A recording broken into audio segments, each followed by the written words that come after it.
আমাদের জন্ম কেন আমরা বলছি পুকুর, আপনাকে কে বলেছে পুকুর? আপনাকে কে বলেছে পুকুর?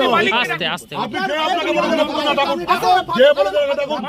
কে আপনাকে বলেছে পুকুর না ডাকুন?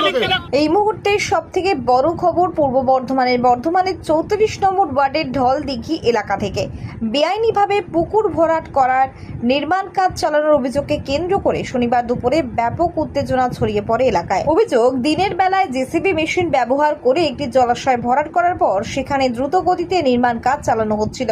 খবর পেয়ে স্থানীয় বাসিন্দারা ঘটনাস্থলে পৌঁছে তীব্র প্রতিবাদ করেন। তাদের সঙ্গে যোগ দেন বিজেপি এবং কংগ্রেস কর্মী সমর্থকরা। বিক্ষোভকারীদের অভিযোগ, ঢলদিঘি এলাকায় দীর্ঘদিন ধরে একের পর এক জলাশয় ভরাট করে নির্মাণ কাজ চলছে।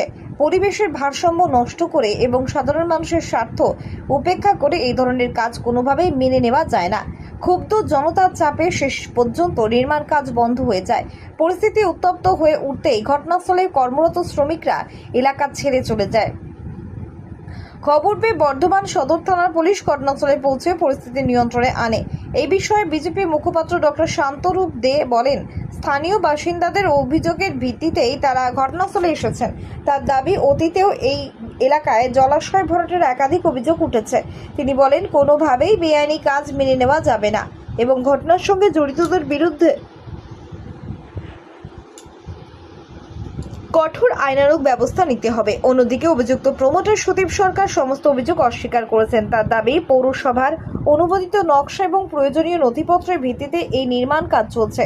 সমস্ত সরকারি ফি জমা দিয়েই কাজ শুরু হয়েছে বলেও তিনি জানান। এখন নজর প্রশাসনের দিকে। সত্যি কি জলাশয় ভরাট করে নির্মাণ কাজ হয়েছে নাকি সমস্ত অভিযোগ ভিত্তিহীন, সেই প্রশ্নের উত্তর খুঁজছে এলাকাবাসী।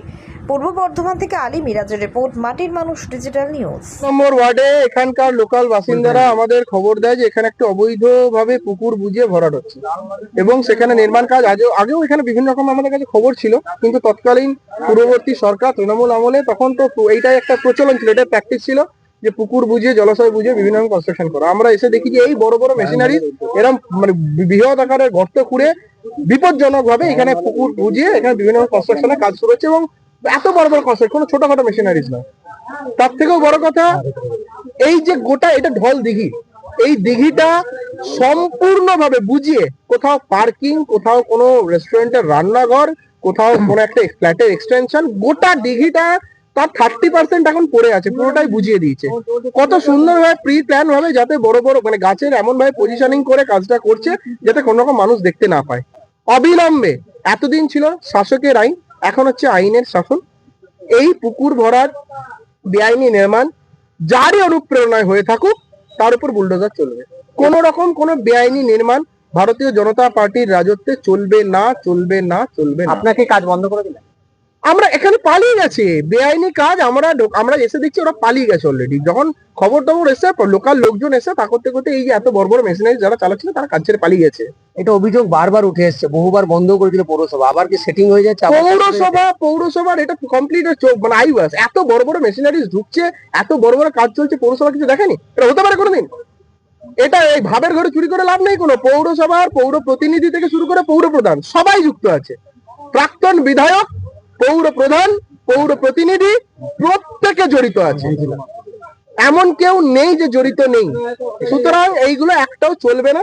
আমাদের এখন যিনি বিধায়িকা আছেন মৌমিতা দি আসবেন এবং আমাদের যারা লোকাল নেতৃত্ব আছে তাদের এখানে তত্ত্বাবধানে যে বিল্ডিং কনস্ট্রাকশন যেগুলো হয়েছে সমস্ত কিছু পেপার সমস্ত কিছু দেখা হবে। যদি দেখা যায় যে কোনো বেআইনি নির্মাণ আছে তার উপরে বুলডোজার চলবে। গোটা দেশে, গোটা পশ্চিমবঙ্গে বেআইনি নির্মাণের উপর যে রকম স্টেপ নেওয়া হচ্ছে, বর্ধমানের 34 নম্বর ওয়ার্ডে এই ঢলদিঘি এলাকা তার থেকে বাদ না। Doctor Shantarup, BJP. আপনারা